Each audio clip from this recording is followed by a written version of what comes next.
Critical race theory says every white person is a racist. Critical race theory says America is fundamentally racist and irredeemably racist. Critical race theory seeks to turn us against each other, and if someone has a different color skin, seeks to make us hate that person. And let me tell you right now, critical race theory is bigoted, it is a lie, and it is every bit as racist as the Klansmen in white sheets. That's part of a speech Senator Ted Cruz, notable Texan, gave at a big conservative conference last year.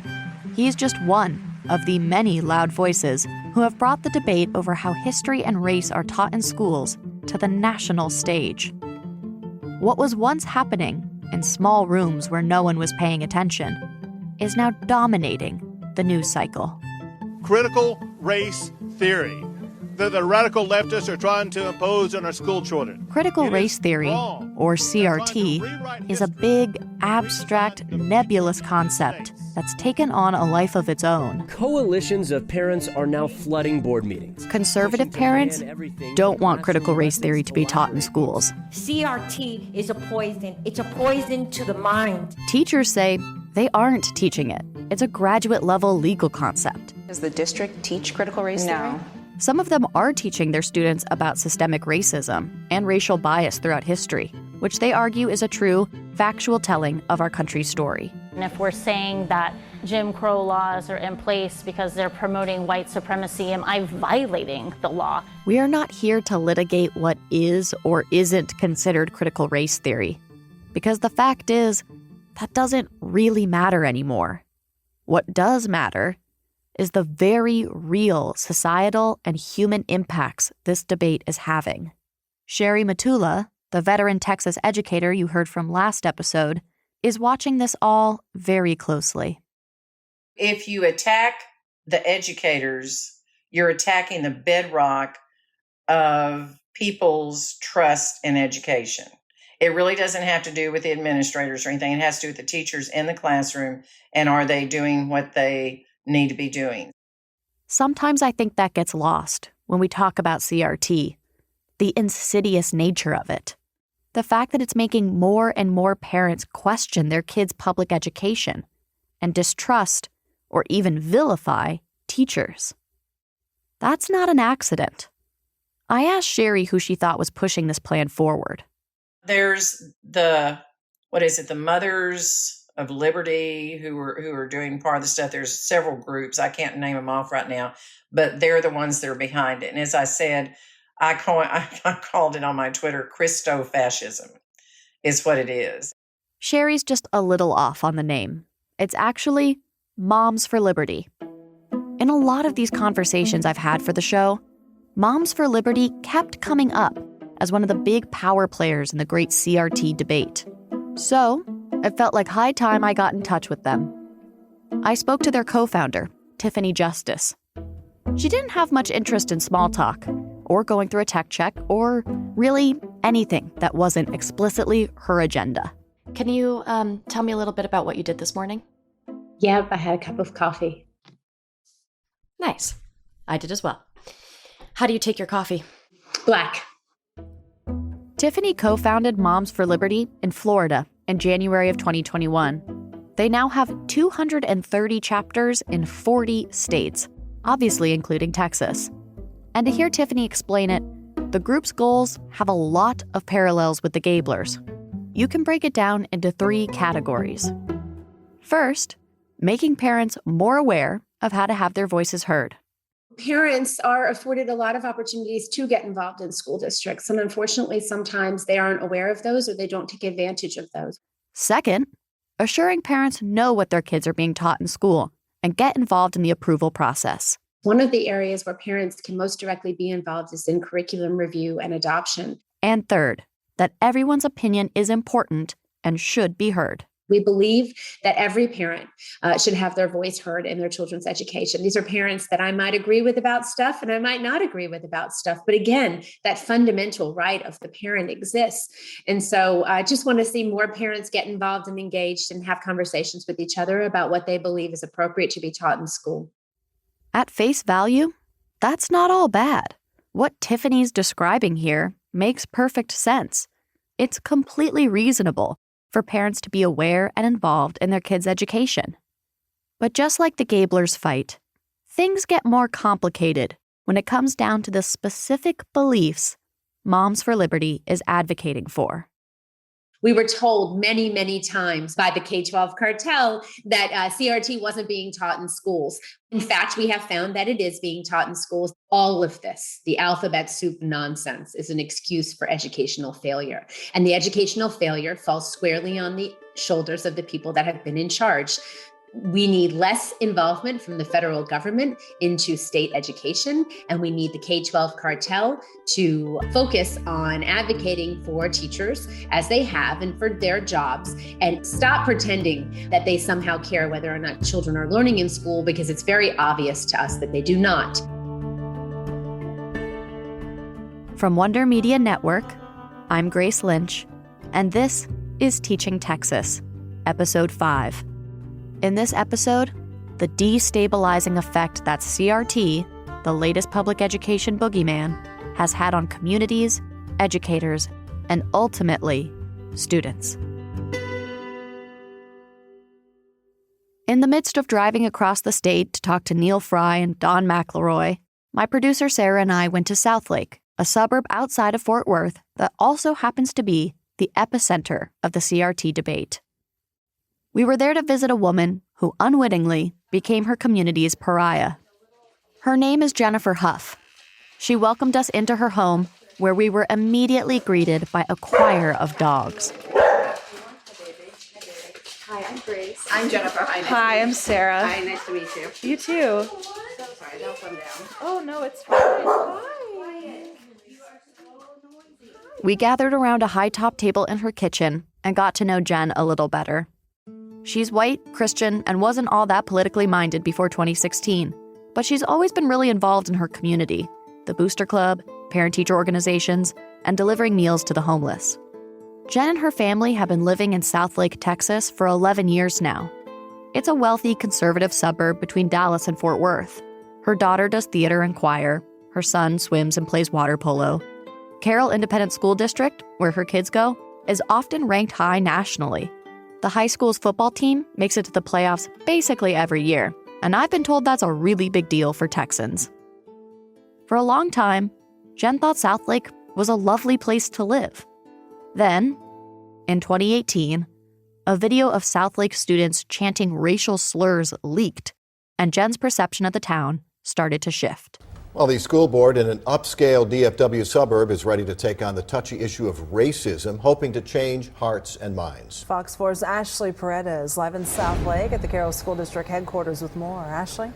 Now, Carroll ISD held a rare special meeting that was on Friday. And since then, parents went before trustees to voice their concerns and demand action. That was following the recent racial slur video posted online by students. We have chosen not to show that video, but boys and girls can be heard singing the N-word. That was my first really realization that Southlake wasn't nice and wonderful for everybody. I think for many of us, right? It was just things that weren't really talked about out loud. But after the video, people started talking about it. Students began coming forward with stories about harassment they'd experienced while at Carroll ISD schools. To its credit, the school district responded. They formed a district diversity council made up of 60 students, parents, and staff. Their mandate was to assess how the district could better serve its marginalized communities. The council created a Cultural Competence Action Plan, better known as CCAP. The plan proposed a couple of things: diversity training for all students and teachers, a new process to report and track incidents of racist bullying, and changes to the Code of Conduct to hold students accountable for acts of discrimination. Jen thought CCAP had the potential to really help Southlake students, but not everyone agreed.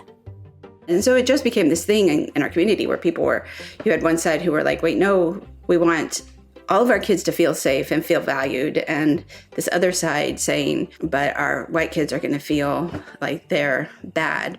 Because Southlake is a majority conservative town, many members of the Diversity Council were conservatives.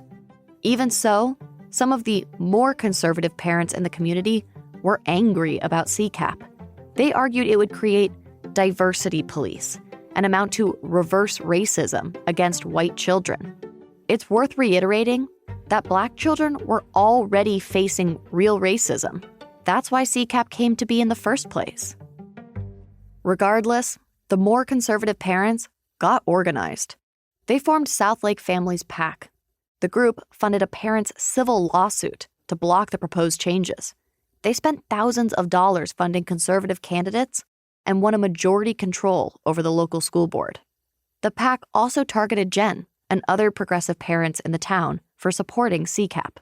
There is a lot of accusations that the left was coming for our community and all of this. There was nobody coming. Like, we were not having meetings and talking about how to change Southlake or anything. It was just working with the school district. But once they said, wait, no, we've got to help and make sure all the kids are safe, and they didn't fall in lockstep. Now they're a Marxist liberal. So Jen and other progressives formed a group of their own to stop the PAC's attempts to kill the diversity plan. It was called Dignity for All Texas Students. Originally, it was just a group of us getting together to talk about, okay, we're going to school board meetings, so we need to get other people. And then we decided that we needed to be more formal so that we could raise some money so that we could put out a message of what a diversity plan really is. It is not about making white kids feeling guilty for being white. Dignity for All Texas Students partnered with a student group, Southlake Anti-Racism Coalition. Together, they gathered testimonies from students, and they organized people to protest outside school board meetings. We call them silent protests because we knew people would say things to us, but we didn't want to get into a back and forth with them, so you weren't supposed to speak. Protesters would hold signs that detailed kids' testimonies, and Jen and her group would also have people read them in the school board meetings. Just to remind them that there are kids that are being hurt. Ultimately, this is about the kids, and there's kids that are being hurt. Tensions only rose from there. 2 Carroll ISD board members were arrested, including the former school board president, all because she sent a text message. She sent it to 2 school board members and said, these people seem to be confused about what CCAP is. I plan to do a statement in the beginning to explain it. I gave their statement. Do you have any suggestions? And then she took that and sent it to 2 more school board members. So they had her arrested. Now, remember, this is not something that people get arrested for. The Southlake Family PAC claimed the school board violated open meeting laws to have secret deliberations about CCAP. A judge granted a temporary restraining order that prevented the district from going forward with the plan. Jen wanted things at her children's school district to change because that's what felt true to her faith. Jesus talking about what we do for the least of these and what we, loving our neighbor. And I couldn't look at that in the Bible and turn my back on the marginalized communities because I felt like that went against my faith. Jen wanted every kid to be supported and able to flourish just like her own. But instead, parents fought, and Jen was harassed.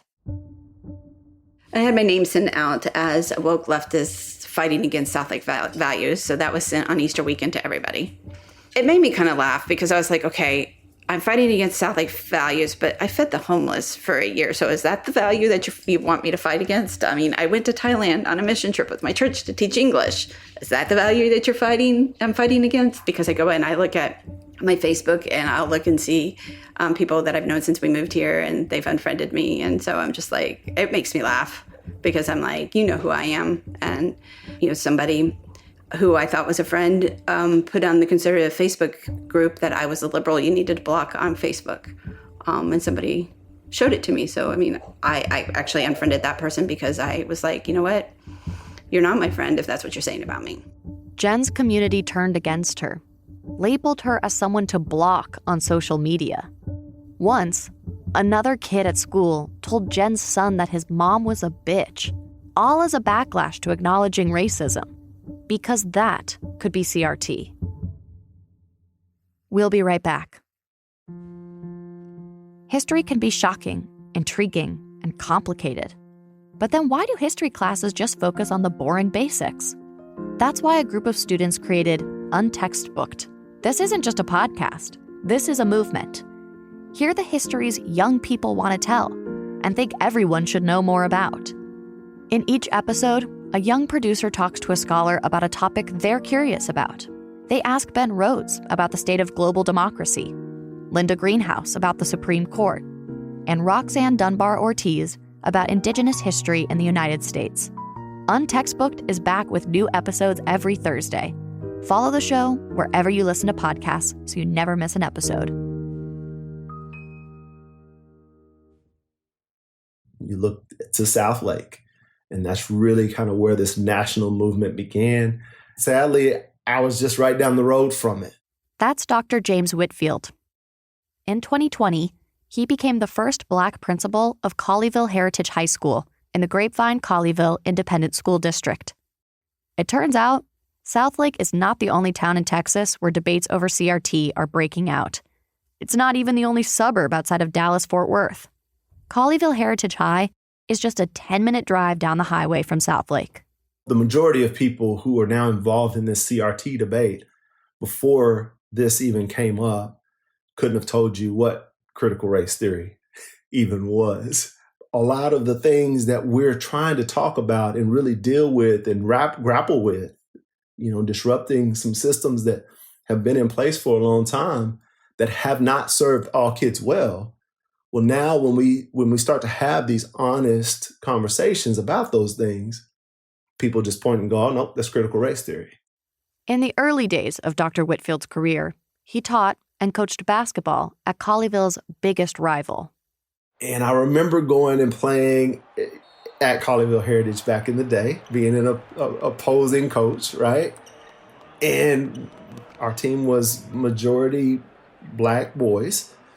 When we would go and sit on that bench, I remember timeouts, we would have to bring the chairs out into the center underneath the basket because you couldn't hear a thing. Not just because they were yelling, but, oftentimes there were racial, insults being hurled from the stands. Colleyville is very white and affluent. Only 1% of residents are Black, and the median household income is $150,000.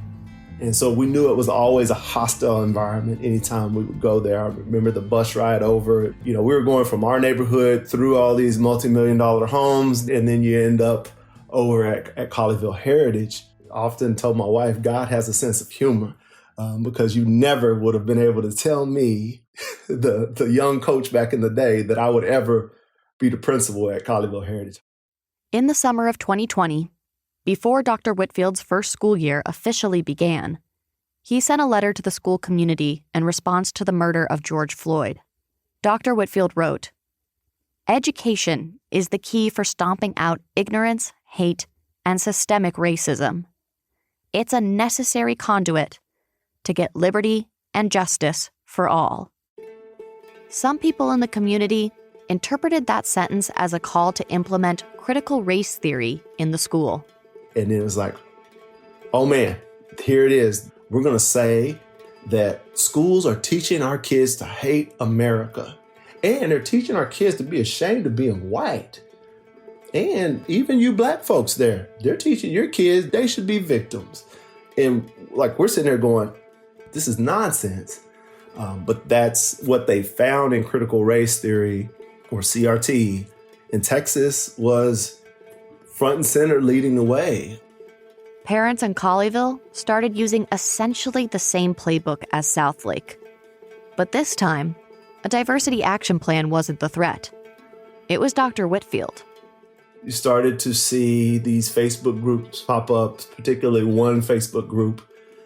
It was like an echo chamber for this group of this growing anti-CRT movement, had been kind of copycatted from our next door neighbor, Southlake. And these folks were using the same language. And so as that started riling up in that Facebook group, I started to see dozens of FOIA requests come in to the district with my name on them, asking for things in my emails and my text messages and my social media communications with regard to diversity, equity, inclusion, racial equity. They even put the words critical race theory in there to see if they could find anything on critical race theory. It all came to a head at a school board meeting on July 26, 2021, a year after Dr. Whitfield's letter. Okay, the GCISD Board of Trustees is back in open session at 6:31. Do we have anybody sign up for the open forum? Stetson Clark, a white man who'd go on to lose a bid to serve on the school board, accused Dr. Whitfield of promoting critical race theory. Tonight, I would like to express my concerns, not only of myself, but of many in our community, about the implementation of critical race theory in our district, specifically the views and goals of the principal of Colleyville Heritage High School, James Whitfield. To Stetson, the evidence was all there in the letter Dr. Whitfield sent to the school community back in 2020. I was first made aware of Mr. Whitfield's extreme views on race when a concerned friend of mine shared with me a letter he sent to parents and students in the summer of 2020. In this letter, he promotes the conspiracy theory of systemic racism. Systemic racism is the belief that all institutions in the United States, from the federal government... A member of the school board asked Stetson that he not refer to specific employees by name. But in the 3 minutes Stetson was allowed on the podium, he mentioned Dr. Whitfield 4 times.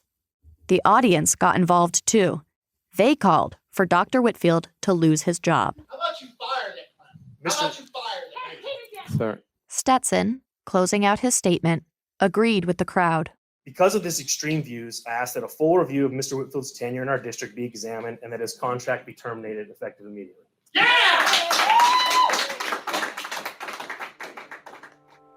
A few weeks later, Dr. Whitfield received a disciplinary letter from the district.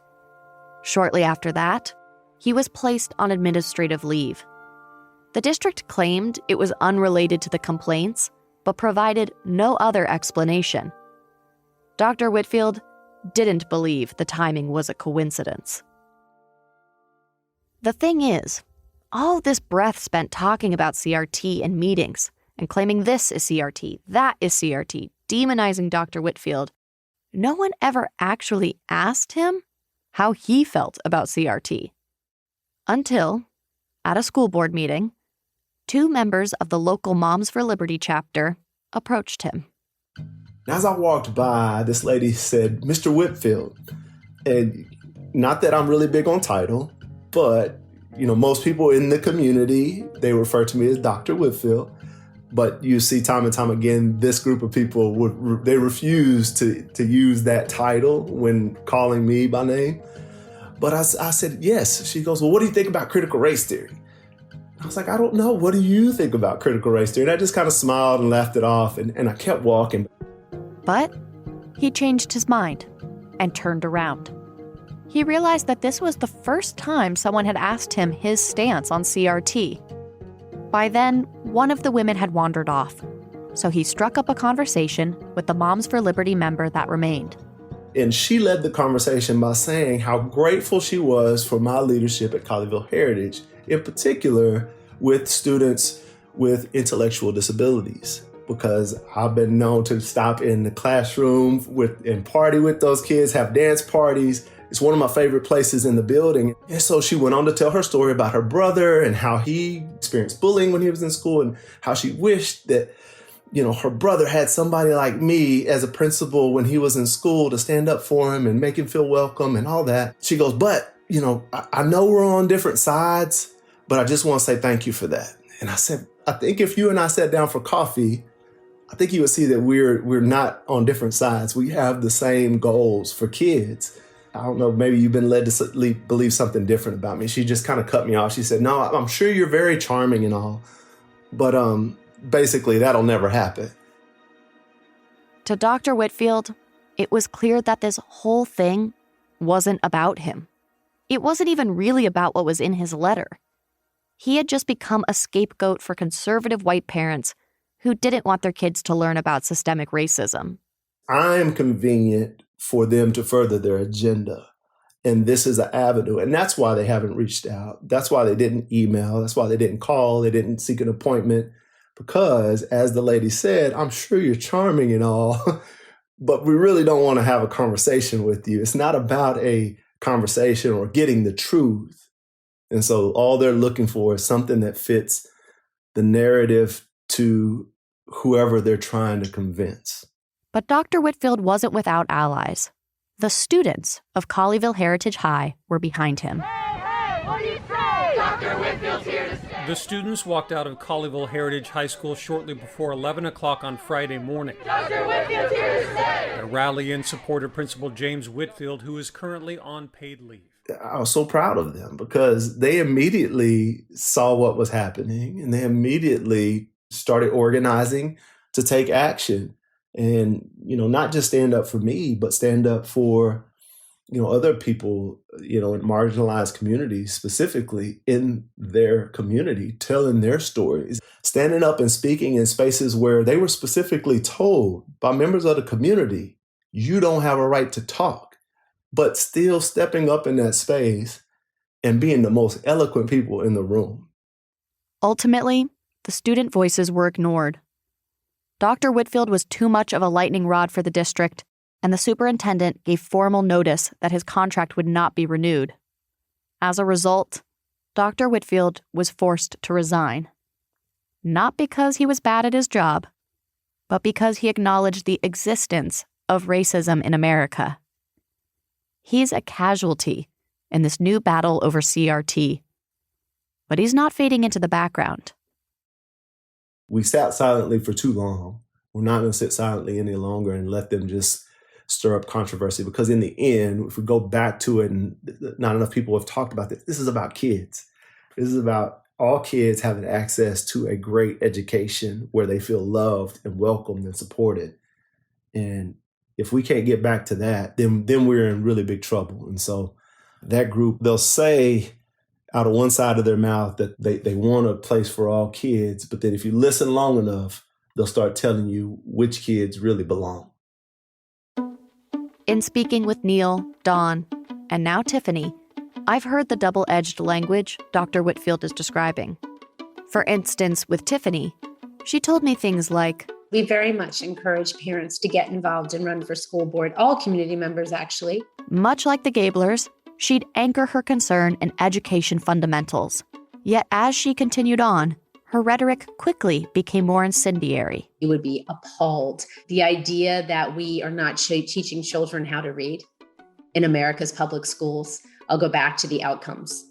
If you were a surgeon and you operated on children, and 2/3 of the children that you operated on died on the operating table, would you be allowed to operate on children anymore? Would you still have a medical license?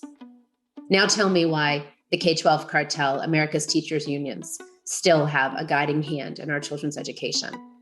Tiffany's ire against teachers' unions reminded me a lot of my conversation with Neil. The Gablers didn't attack teachers. Even Don went on a very pro-teachers monologue when we saw him. He thinks of teachers as heroes. When I asked Tiffany what she thought the teachers' union agenda was, she told me this.